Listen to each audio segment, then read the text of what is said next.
Welcome to the Balls Not Court podcast. It's Cortez Paul here. We got Kevin Carter, the usual. And we have a familiar face or familiar voice that is returning. Wow, we haven't even seen him in years.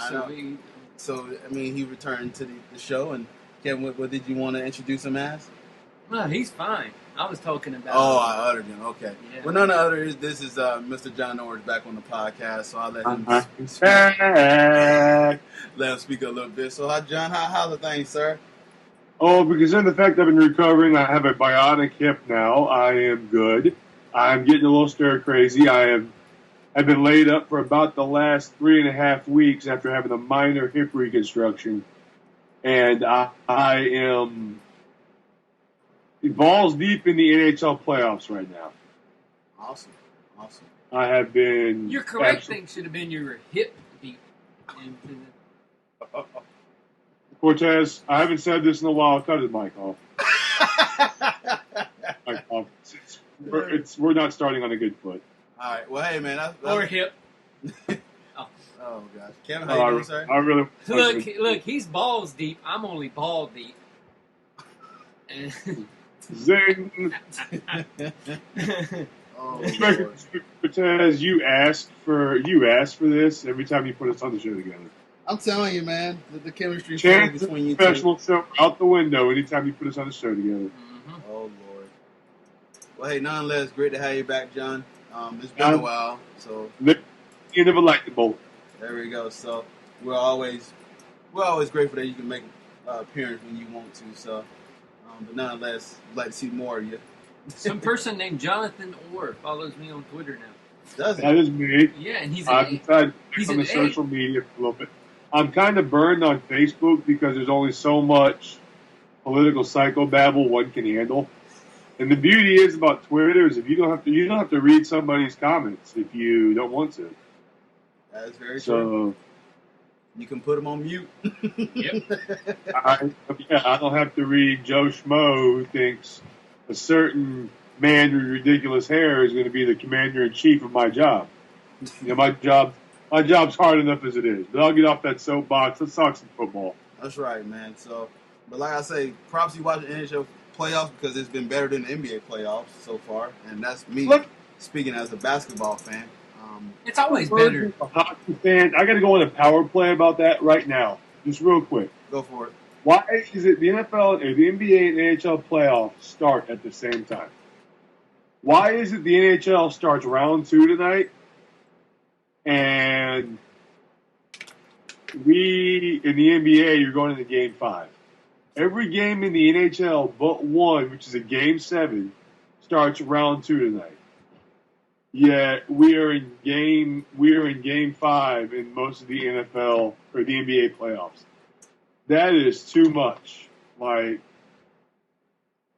It's too long. It shouldn't be that long. Basketball is not a physical enough sport. With the Golden State Warriors playing on Sunday, they're not playing again until tonight. That's ridiculous. Yeah. It's just they need to shorten it up, give these guys back-to-back games. There's no reason if you're playing 2 games in Houston, you can't play on back-to-back nights or one night with a night in between. The NHL travels, they have one travel day no matter where they're playing. The bad part is they're doing the BS now of 7 games every series. Go back to the regular 5 games in the first round, then 7, and just go back to the old way of doing things. But right now, the NBA's media, or the NBA wants to grab attention. Because look at all these first-round matchups so far. Mostly all of them have been poop stains. Yeah.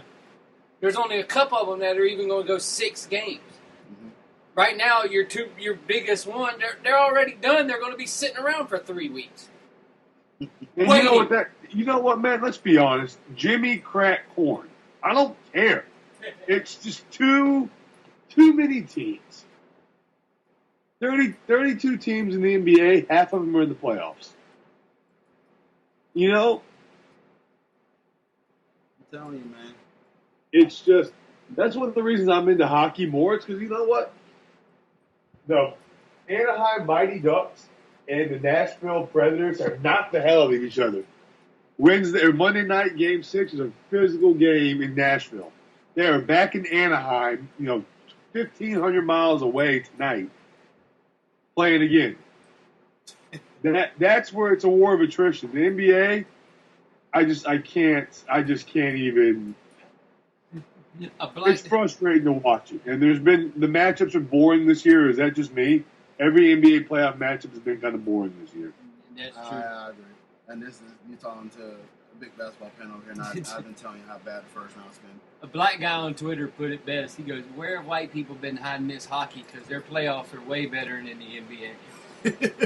Oh yeah, dude! I've always been a hockey fan, but I've just recently got into it, and it's eons better this time of year. From the fans to the atmosphere to the games, it's just eons better. Well, the only one that has like a good crowd in NBA is Toronto because they have a billion people. I'm just exaggerating, but it seems like that many people outside the arena jumping up and down. Yeah. Asians, bunch of Asians. But that's that hockey crowd coming over there from Canada. So. It's a bunch of Asians. So anyway, Toronto. There's not been a team from Canada in the NHL playoffs. Yeah. So the Canadian sports fan right now is grasping at straws for something to watch and support. But in Toronto, they're Asian. You watch the crowd when they show it in Toronto, Asians. I'm like, is it Canada or are we in like, what's going on? Well, honestly, there might be a lot more American people come November up there, if you know what I mean. there might be a lot more up there come November. I'm just saying. All right, let's. They're going to build a wall. All right, let's video on Facebook about the building the wall. Yeah, they're going to build a wall. Yeah, it's like, trust me, we're already ahead of you. All right, let's go ahead. We're gonna go ahead and talk about the NFL draft. And they built a wall. So. They built a wall of maple trees. So let's go ahead and go. They came here what we're talking about. So we just lost 10 followers. Yeah, I'm. Don't you know? That's why. Can I say something real quick? If you support that ridiculous hair, just unfollow the podcast. I want nothing to do with you. Let's move forward before we lose some fans. 2 fans that we have. All right, 2 fans. All right, NFL draft tomorrow. Is it?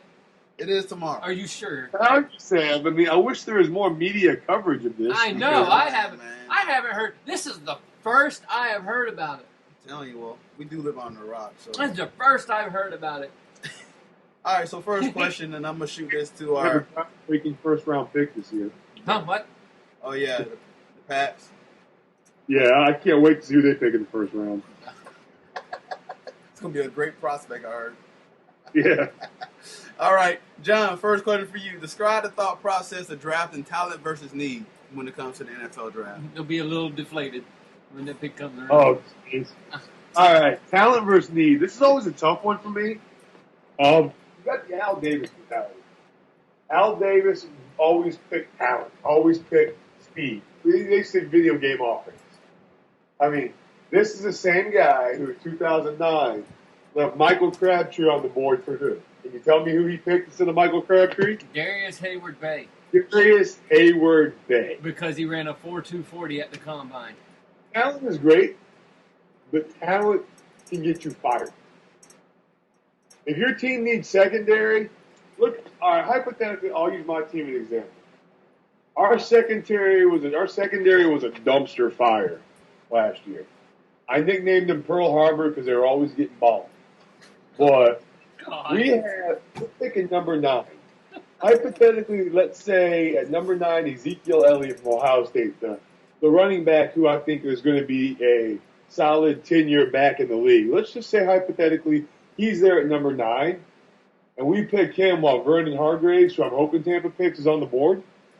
What does that do by drafting the talent when you already have Doug Martin, when you already have Charles Sims?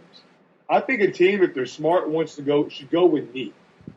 Now, I'll relate it to another sport, if you want to call it a sport. The Philadelphia 76ers have been drafting talent for the past 5 or 6 years. And where have they been at in the draft the following year? 5 or 6. Talent gets people fired if you need something else. if you're one of the fortunate enough people in the draft to get somebody talented at a position you need, by all means take them. But don't ever take talent over need, not in the first couple rounds. Talent over need is a 4th or 5th round thing. I don't believe in this pick the best player available mentality. It's stupid. That's like, I'm trying.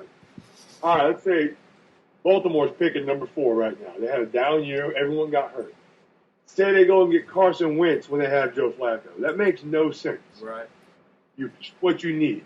Baltimore needs secondary. You go for what your team needs.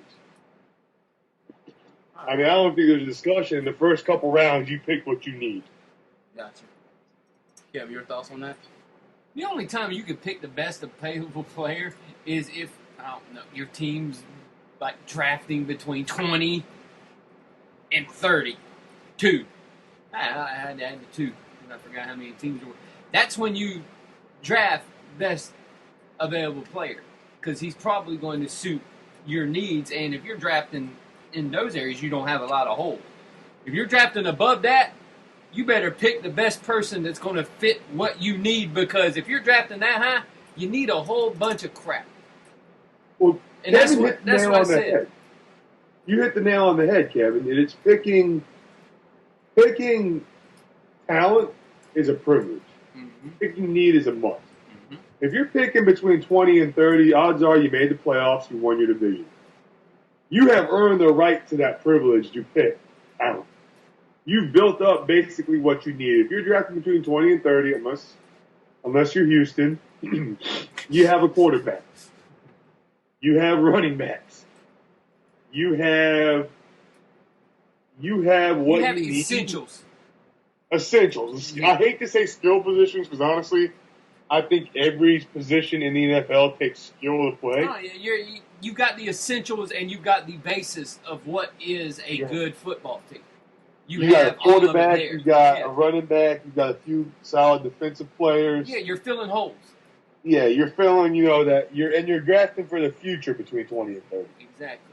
You're drafting for, hypothetically, you're drafting, say you're Pittsburgh, drafting, I think, 25. Hypothetically, because I know they got Landry Jones, you're drafting for the future thinking, you know what? Big Ben's not going to be around much longer. Let's get a quarterback to fill his spot and start learning the offense. That's what you're drafting at between 20 and 30. You're not drafting what you need. Yeah, you draft. But yeah, you're exactly right. If you are between 1 and 20, you ain't got no business drafting talent. You fill the positions you need. Because even if you're drafting that high, you're not only drafting positions you need, but you're going to get a talented ball player at the position that you need. So either way you're hitting both with best available player and position in need, but your best available player is going to be at your weakest position, especially when you're drafting that high. Mm-hmm. Like second rounds and stuff, you start looking at the guys that, hey, is he going to make us better at this spot, this spot, this spot, this spot, this spot, and then you go out and grab him. Because if you suck, you got a lot of holes that you need to fill. You got to look, and again, I'll use my team as an example. 2 years ago, they were 2-14. Their defense was embarrassing. They lacked a quarterback. They went out and got Jameis Winston, first pick overall in 2015. Winston put in a solid rookie year. They needed a quarterback. Mm-hmm. There was no debate. The debate, all we heard this time last year was Winston or Mariota. There was no debate who was going number one. It was Winston and Mariota. There was no, this guy might sneak up. However, in the fourth round that year, one of the few bright spots Tampa had in 2014 was their linebacking core of Levante David, Danny Lonside,